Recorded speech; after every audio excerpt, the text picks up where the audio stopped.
ইতিহাসে MA BEd pass, কিন্তু উচ্চশিক্ষিত হয়েও মেলেনি চাকরি।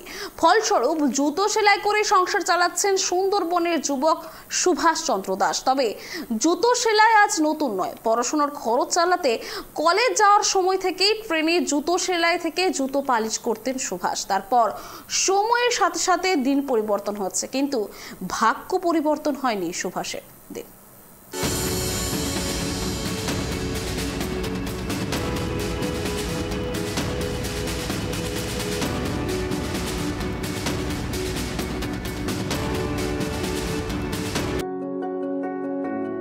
নাম সুভাষচন্দ্র দাস, কিন্তু এ এক অন্য সুভাষের গল্প। উচ্চশিক্ষিত এই যুবককে এলাকায় সকলে চেনেন খুব ভালো ছেলে হিসেবে। সেই সূত্রে কিছু ছাত্রছাত্রী তার কাছে পড়তেও আসে। হিঙ্গলগঞ্জ ব্লকের সুন্দরবন লাগোয়া প্রান্তিক গোবিন্দকাটি গ্রামে তার বাড়ি। রবীন্দ্রভারতী বিশ্ববিদ্যালয় থেকে ইতিহাস নিয়ে MA পাশ করেছেন সুভাষ, কিন্তু উচ্চশিক্ষিত হয়েও আজও মেলেনি চাকরি।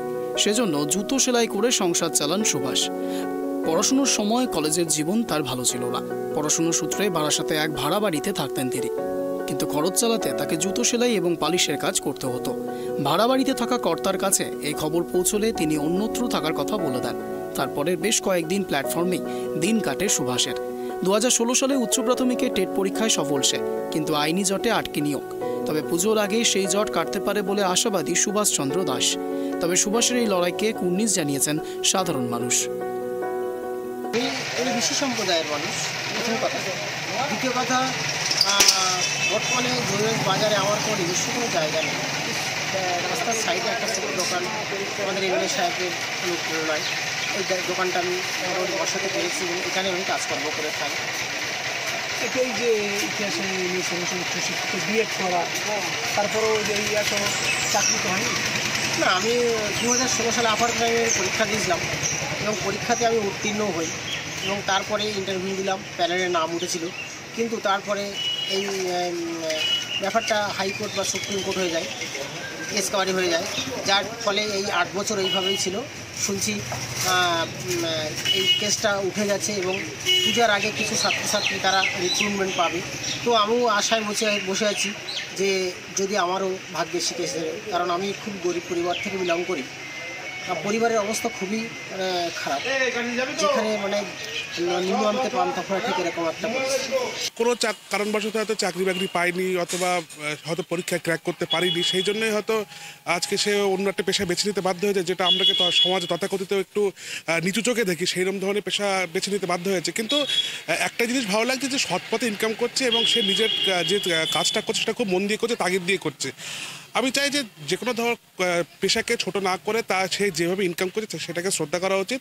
তবে অবশ্যই চাইবো এদের মতো যোগ্য ছেলেরা যদি চাকরি বাকরি পায়, সে সরকারি হোক বেসরকারি হোক, সেটা সমাজের পক্ষে আরও ভালো হবে বলে আমার মনে হয়। গ্রামবাসীদের দাবি, ছোট থেকে অনেক কষ্ট করে পড়াশুনো করেছে সুভাষ। কারো কাছে হাত না পেতে নিজে কাজ করে সংসার ও পড়াশুনো চালিয়েছে, যার কারণে গ্রামবাসীরাও চান শিক্ষক হোক সুভাষ, পথ দেখাক আগামীর আলোর ভবিষ্যৎ প্রজন্মকে। জুতো সেলাই করে পড়াশোনা করেছে, টেনে টেনে জুতো সেলাই করতো, হ্যাঁ, এবং ওর খুব দারিদ্রতার সঙ্গে লড়াই করে। আমি তখন গ্রাম পঞ্চায়েতের প্রধান, আমার দিক থেকে যতটা সাহায্য করার, ওর পরিবারের পাশে দাঁড়ানোর, সে সময় আমরা ছিলাম। তারপরেও প্রতিষ্ঠা পাক, সেজন্যও আমরা ছিলাম। কিন্তু বর্তমানে এই SSC এবং কেস, একের পর এক কেস, ও একটা প্যানেলও হয়েছিল, এই কেসের বেড়া জালে বেটা আটকে গেছে। ছেলেটা খুব ভালো, দরিদ্র ঘরের সঙ্গে ছেলে, লড়াই করে সংগ্রাম করে পড়াশুনো করেছে, ওর প্রতিষ্ঠা পাওয়ার প্রয়োজনীয়তা ছিল। এখন কোনো পেশাকেই ছোট হিসাবে দেখা উচিত নয়। শিক্ষিত সচেতন মানুষ হিসাবে বলবো, সে যে সৎপথে উপার্জন করে জীবনে বেঁচে আছে, আমি তার কাজকে স্যালুট জানাই, আমি তাকে কাজকে কুর্নিশ জানাই। যে সে শিক্ষিত হয়েও যে সৎভাবে নিজের জীবিকা নির্বাহ করছে, কারো কাছে হাত না পেতে, কারো দুয়ারে না গিয়ে সে যেভাবে বেঁচে আছে, সেটা খুব সম্মানীয়ভাবেই সে বেঁচে আছে। তবে শিক্ষিত ছেলে, তার রেজাল্টও ভালো, আশা করি সে নিশ্চয়ই কোনো সরকারি চাকরি পেয়ে যাবে। তার জীবনের সাফল্য কামনা করি, তার জন্য আমার আশীষ রইল। উল্লেখ্য, 2022 সালে সুভাষের মা টাকার অভাবে বিনা চিকিৎসায় মারা যায় বলে জানান। হয়তোবা চাকরিটা তখন পেলে ভালো চিকিৎসা করাতে পারতাম বলে আক্ষেপ সুভাষের। তবে কি এবার সেদিন ফিরবে? পুজোর আগে কি কোনো সমাধান সূত্র মিলতে পারে? তার অপেক্ষাতেই রয়েছে সুভাষ। বসিরহাট থেকে সিরাজুল মিস্ত্রির রিপোর্ট, ট্রাইব টিভি বাংলা।